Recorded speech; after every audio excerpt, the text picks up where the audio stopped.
So if you can choose one word, what you say it's the most important personal trait in professional life? It would be empathy, I guess, both in professional and personal life. What is your biggest motivation? Again, one word. Empathy. And what is your definition of success? Whatever you do that keeps you excited and awake during the night, but you're happy when you wake up in the morning. So happy awake. Happy feeling. awake. Of course, we're talking about innovations here. So what does innovation mean to you? It would be an innovative way to solve a problem. So one of my professors used to say, he said, ideas fail, problems stay. So bet on problems.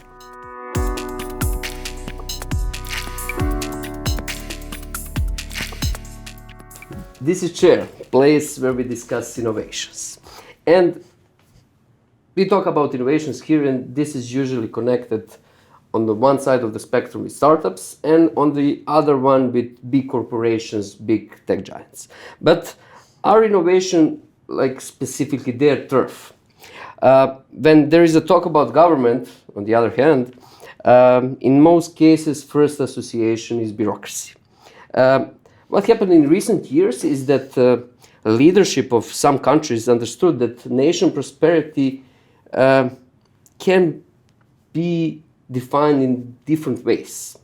One of those ways is overall state digitalization, and that can result in prosperity of one nation. So this is the story of e-government and related innovations. So I have a perfect guest for this topic, Marta Arsovska Tomovska. Marta, welcome to Chair. Thank you very much. Thank you for the invitation. So Marta, she's executive advisor for digital government and digital innovation at the Prime Minister's Office of Serbia. Because of her extensive experience, she's in such a good position to innovate, where somebody would probably say, I surrender to bureaucracy. So Marta, your experience in private sector probably gave you the edge in what you're doing today. So can you pinpoint some specific domain knowledge or some specific experience from your early career that is helping you today in your work? Well, yes, I've been 15 years in the private sector and 10 years in the government sector. So it's quite a long experience. Please do not count my years, my age. It's an interesting journey, let's say like that. It's an interesting journey. However, while I was in a private sector, I was lucky enough to be CEO of one of the internet service providers in the Balkans, where we started not only internet access, but also we have registered the first web domain, we have designed the first website, first e-banking application, first e-commerce application. So we were kind of pioneers in that. And then I was invited to join the government at that time, Macedonian government, to help them with the digitalization as well. And I was running a lot of initiatives that were really pretty much related to the digital transformation of the government, which has also drawn as an experience from the private sector, where I was parallel to being, CEO of the internet service provider. I used to be one of the heads of IT company, which is one of the biggest system integrators, which implemented the biggest IT systems in the government again. So it was a tax system, it was a health insurance fund, treasury, customs, all these systems. Besides that, I really understand the technology behind that. I understand how the government and government mechanism is functioning. I had this drive that I inherited from the private sector, and that's that everything is doable, and then that innovation is easy to do. It's easy to innovate.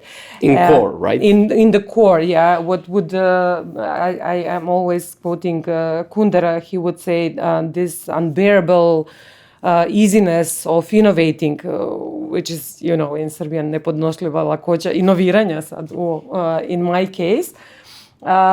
Is something that I took from the private sector and I bring to the government, and then I kind of impose this culture of easiness in be agile and doing very interesting and innovative things that not only help governments, but that indeed help the citizens and the businesses to not to spend so much time in interaction with the government, but to do their own business and the interaction to be kind of seamless or digital or easy.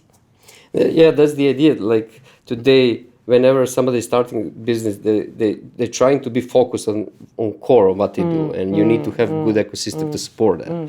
But and we are coming to that what you're doing right now, and I'm sure it's going to be pretty interesting conversation. But before we come to that, I want to ask you to draw the parallel between government and big corporations.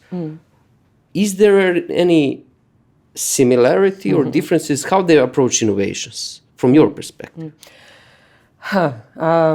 Well, sometimes you can think that because we are talking now about big corporations, there are similarities with the government, and the similarities are in the notion that they are like kind of slow, that decisions are brought slow, that they're hierarchical, and that they are sometimes even silos.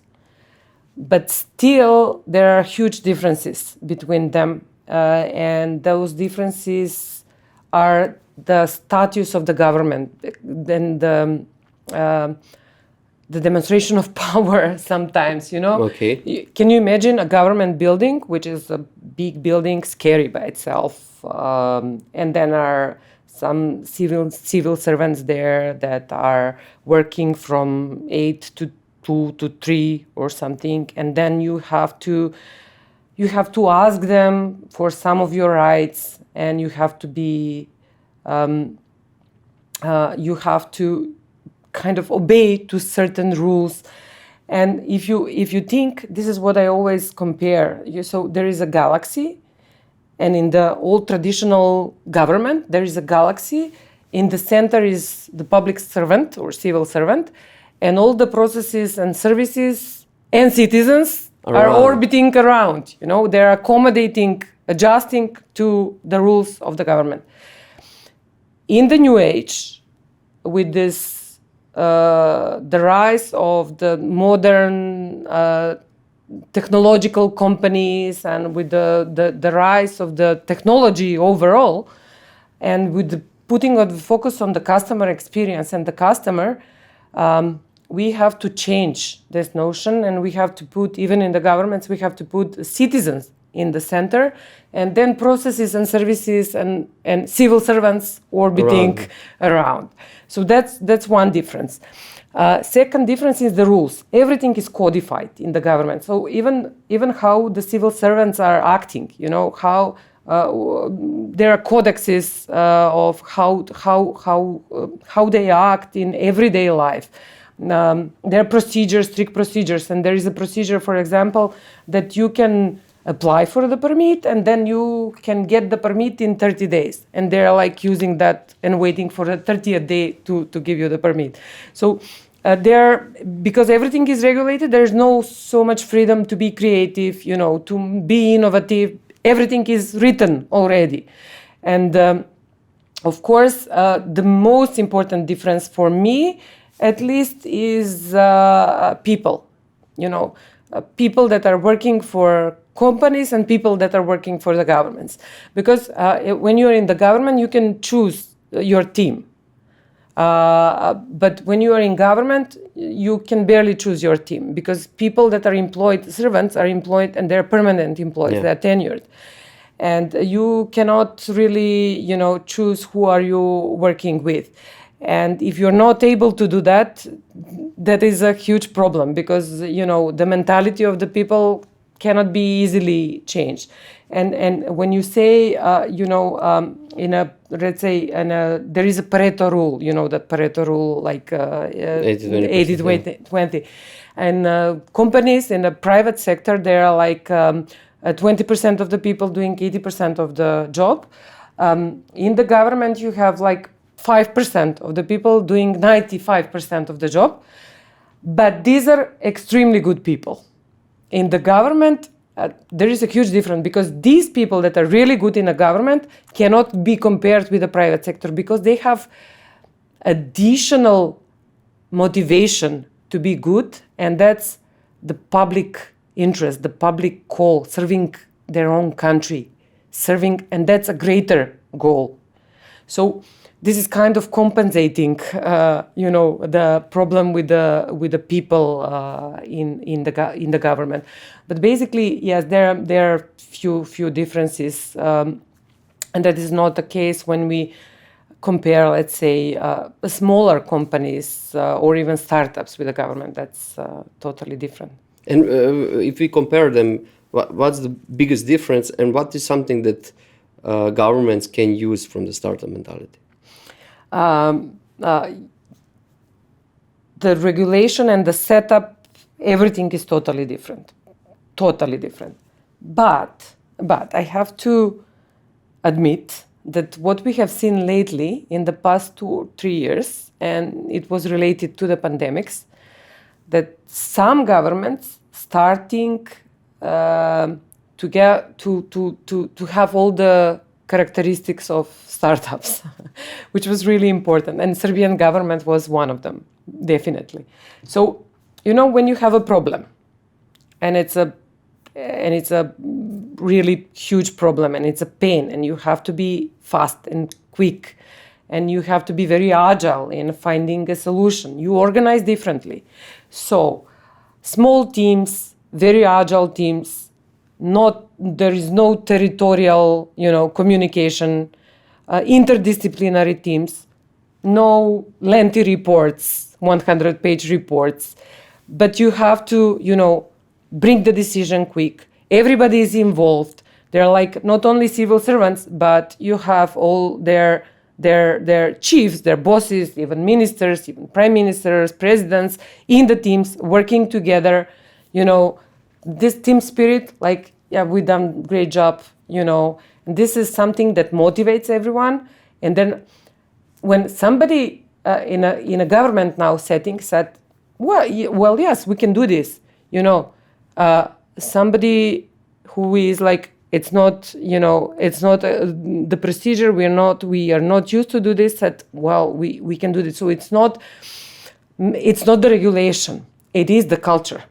It's the cultural thing. So we have to work to keep that spirit that we earned somehow during the pandemics in the coming years. So now it's the right time to ask you about e-government initiatives that you are involved in at this moment. What are you tackling right now? Well, how many different things? I saw that you started to count.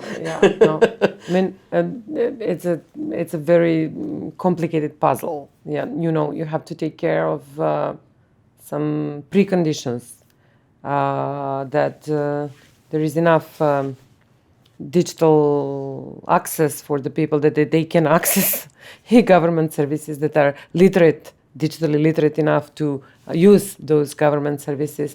But those are like many different aspects of the mosaic, of the puzzle of the e-government. Still, when we are talking about just this digital public services, what is e-government? When you can imagine this portal, for example, of e-government, or different e-government portals, there are different initiatives, and that are related not only to the services themselves, which is the front, what you can see, but also the back office of the digital government, which is a very complicated system, which comprised of different elements, like different databases. So every government institution, they have their own databases. There have to be a road to exchange this data. So that's interoperability. There have to be orchestration softwares and platform. There have to be service generators. There have to be components like digital identities, digital payments, digital deliveries, all these background components, building blocks that normally you cannot see. But in the front, and this is what customers, the citizens or businesses can see, is e-government services. And basically, we have listed, there have been about 6,000 different e-services, both for the citizens and for the businesses. And we have a plan, and we are going according to this plan how to digitalize these services. And I can say that the majority of the most used services are already digitized. And when you say, I cannot say numbers, because the numbers doesn't mean anything, because you have services that are heavily used and you have services that are used by a small number of people. But when you think about what do you do and how do you start, it's like you are asking, what are the people basically doing throughout their lives. They're born, they have to die, eventually they have to pay taxes. Or this is the American, they have to pay taxes. Yeah. This is the American Only to way. die and pay taxes, and that's it, right? Yeah, and then they have to go to some school, they have to go to be employed, they have to go to the doctor. And those are the types of the services that you are digitizing first, that are going to this transformation first. And then there are different services that are related to, judiciary system, to business, of course, different licenses and permits and so on. So we are really pretty good in that, and we're almost kind of, every single week launching a different service. Today I have come to a very impressive data that we are really coming very close to 100 million transactions that have been done through the e-government portal. For how long period? Since it started like 5 years, which means that we have spared our citizens and businesses for 100 million times going to the government counters and getting and applying for some document and getting some document, which would then translate into time and money. It's a saving only for our citizens, which would be as a time, we say 1 document 1 hour, meaning €3, costing €3, meaning 300 million euros, right? Yeah, that's a huge. So, not to count what are the savings for the government, and we still count what are the savings in paper, which is really crazy again, because this, all these papers, documents that are issuing needs to trees. They cost in trees, they cost in electricity, and they cost in water to produce this paper from the trees, which has been about 30,000 trees so far, according to calculations, how many piece of paper has one tree, which means one huge forest. So that's something that is out of the scope, This is really happening. Besides, everything else, what is the benefits of the digital government, that you can do whatever transaction out of your home or your office, don't have to 24/7, 365 days in a year. So you're not just in the business of digitizing the services, but saving nature, right? Yeah. And this, saying this, we're it's basically what we have provided as services and citizens can see, but still we're doing very interesting things in the moment. So there are like not only these services and basic services that some of them I mentioned, but still we're trying to implement these disruptive technologies in the services. So we're piloting, or we are already using artificial intelligence or IoT or mixed reality in some of the services. Also robotic process automation, and we are trying to, to implement in the public sector what has been now something that is kind of a normal, a mainstream in the private sector. And in some of the domains, we are kind of even ahead of the private sector. Tell me one thing. You mentioned so many different aspects of what you did and what you've worked on and what are the goals. But if you can pinpoint, well, not maybe one, but like small group of initiatives that you've worked on that was extremely challenging, what would you say it was one of the biggest challenges in your career doing this kind of work? Mm-hmm. Well, technology is not a challenge per se. I mean, technology is new. It's need to know how to use it. You need to use it, but that's not the biggest challenge, because you can learn how to use the technology, following what is going on in the private sector, in the world. So you're following the trends and you can learn. And we have a lot of smart people here that already know all the technologies, and we're leaders in certain domains, Web3 or blockchain. So we have these experts, AI, we're good in AI as well. So we have experts in that. The biggest challenge for me is the mindset, how do you make public sector and public servants open to embrace this innovation and these innovative technologies. And this can be a pain sometimes, but still we are really working hard even on that. So we are trying to educate civil servants on how can you innovate in a public sector. So what are innovation strategies? We are taking examples from private sector from the biggest IT companies. So they learn about, Jeff Bezos, what are his innovation strategies. We are learning about big companies or very famous companies, and maybe some of them are old companies, are dinosaurs. For example, Volvo or BMW. But still they are learning these innovation strategies like, cross-pollination, analogy, periphery. There are different innovation strategies. Also, we have started these courses through the National Academy of Public Administration or on data science. So we have teams of data officers from each individual government agency, which is a lawyer and IT person, IT expert. So they learn about data science and they learn how to implement data science and data analytics in the everyday work.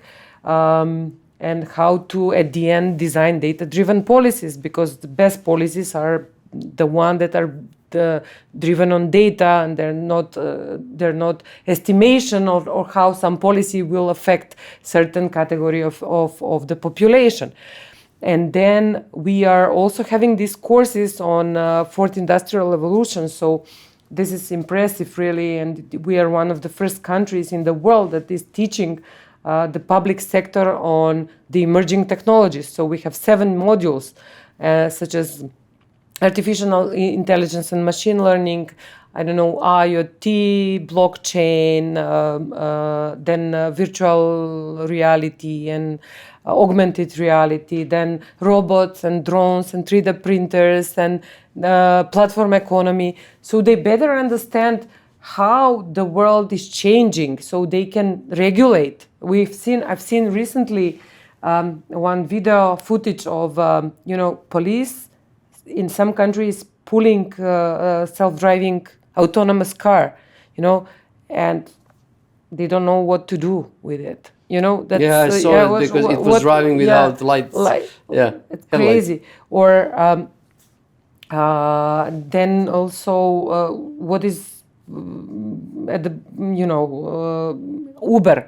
Is it a taxi company, or is it IT company, or data company, or data company? Or I mean, they have to regulate this. So there no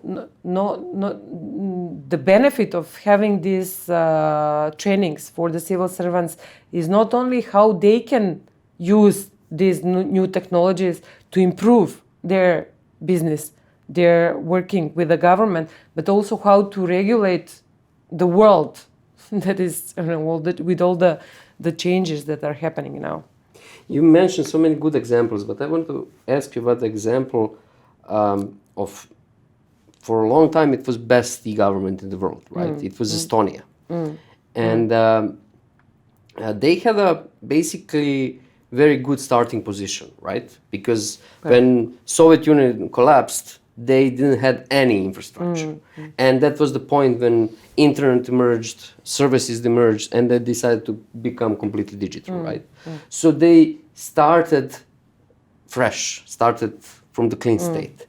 How today governments all around the world can compete with that, because they don't have clean slate, they don't have fresh start.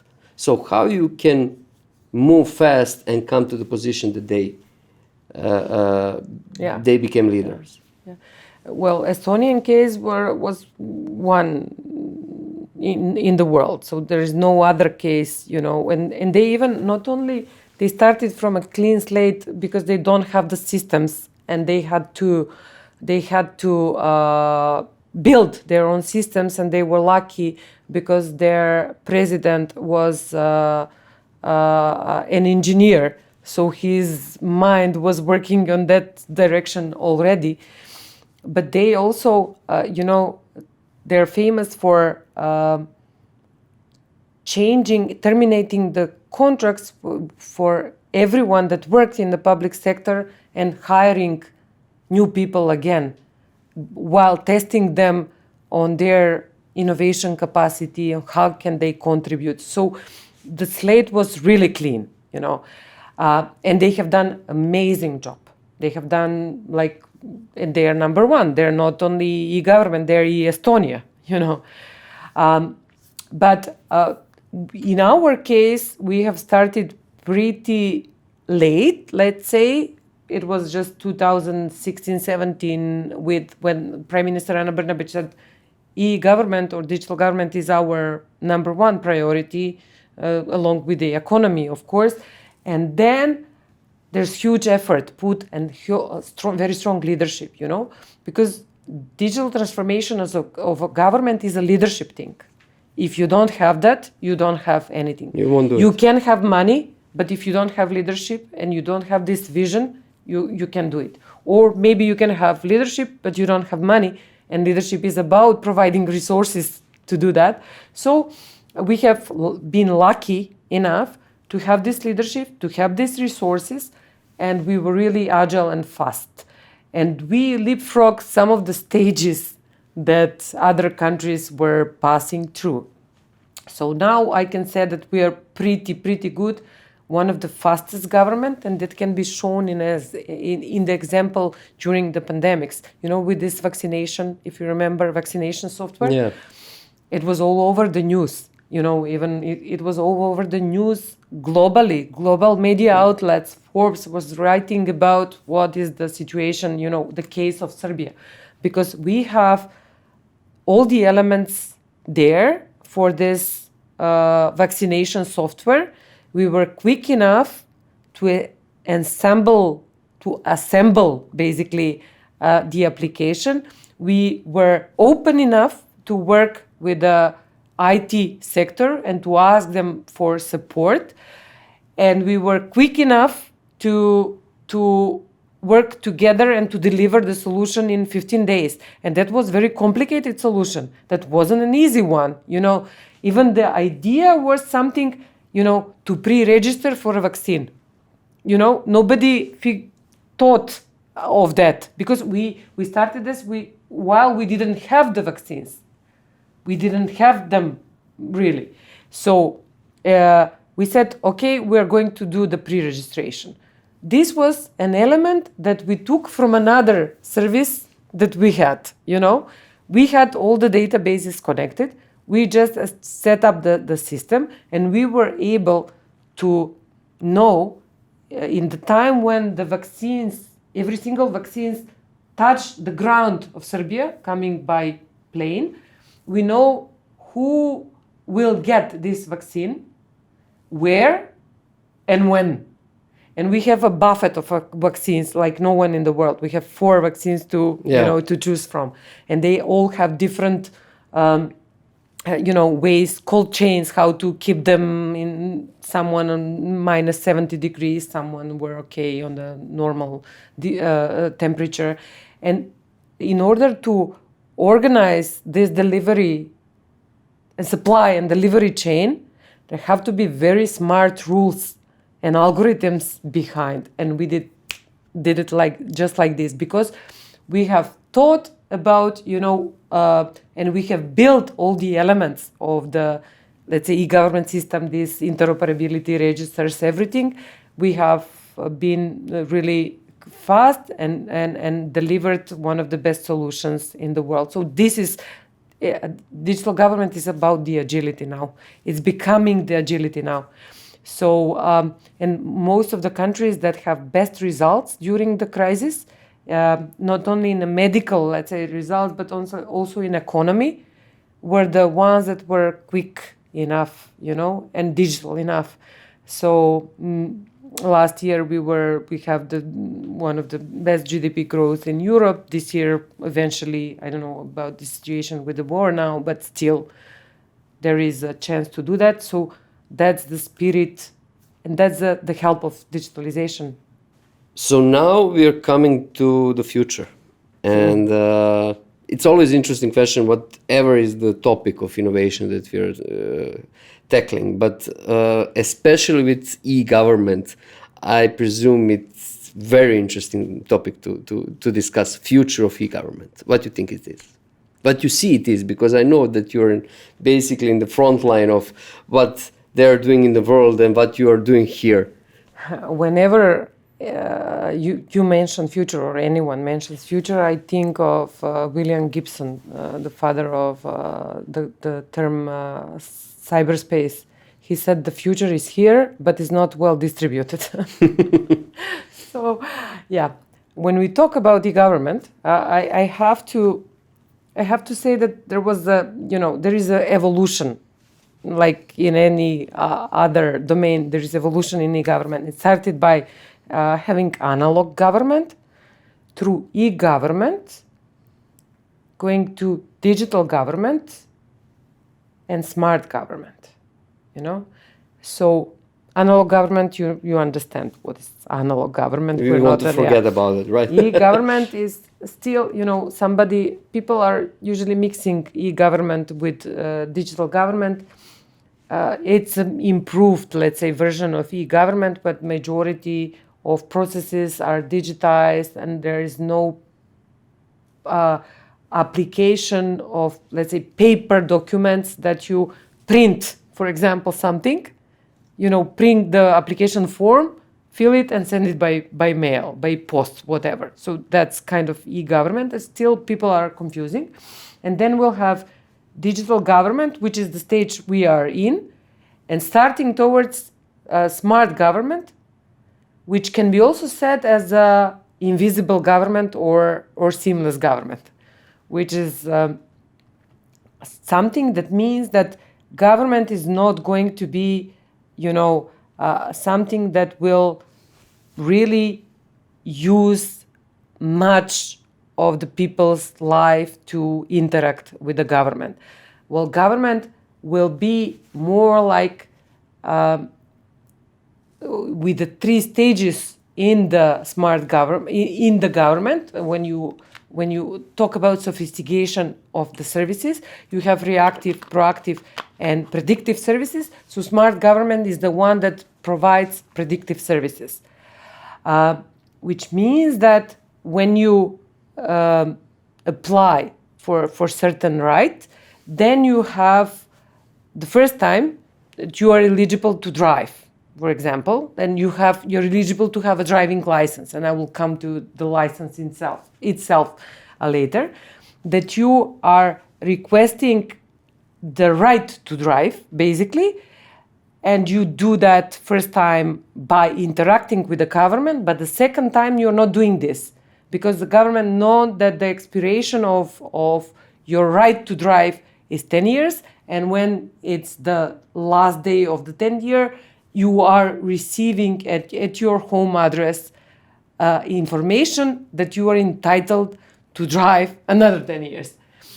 And in this process, there are no documents. So the future is there is no documents in the government. Why is that? Because in the analog government, you get a paper from one government agency or institution that you don't need for yourself, because you can only frame it in your house. But the use is when you bring it to another government institution. For example, you get the birth certificate from one government agency to give it to another government agency so they can issue a citizenship. And that's its only use, right? Yeah, and that's the only use, and or other government agencies for some other use. So you are the courier, you are the delivery boy of the government. But now the government agencies are communicating; they are interconnected. So you don't have to prove anything to have a paper, you know. So when you have this right to drive, you are eligible to drive.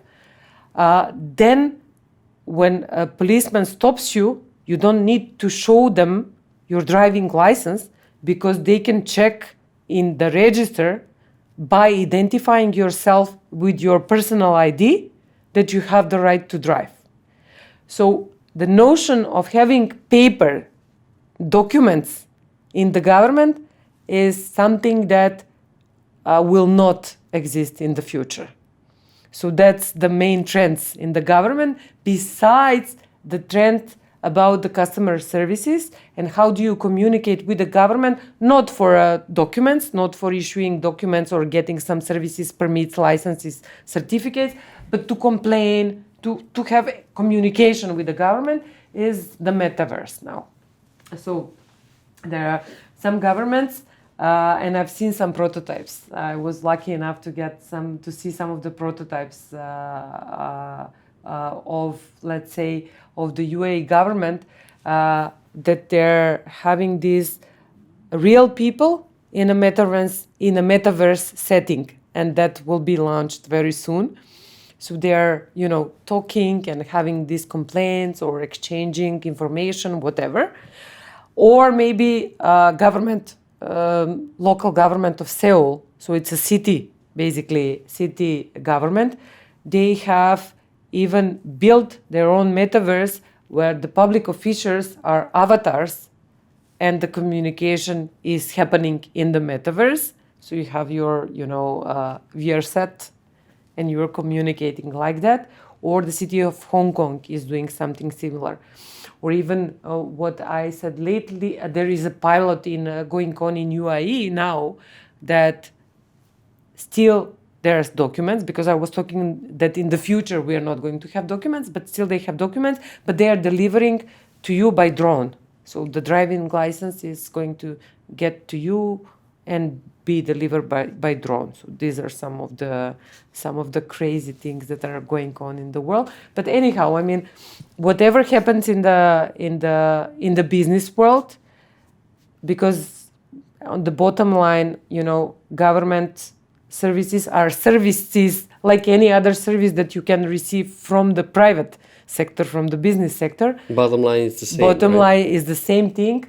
The customer experience, which has been called government experience now, and instead of having CX like customer experience or UX like user experience, we now have JX. Yes, it is improving towards this. Galaxy I was talking about, having the citizen in the center and everybody and institutions and civil servants and services and procedures themselves orbiting around the citizen. Marta, this was extremely interesting, and the insights that you shared are, I'm sure, somewhat unique. Thank you so much for this. I enjoyed it. And for you out there, next Thursday, next innovation talk, subscribe. See you. Thank you. Thank you very much. I enjoyed it as well. Thank you.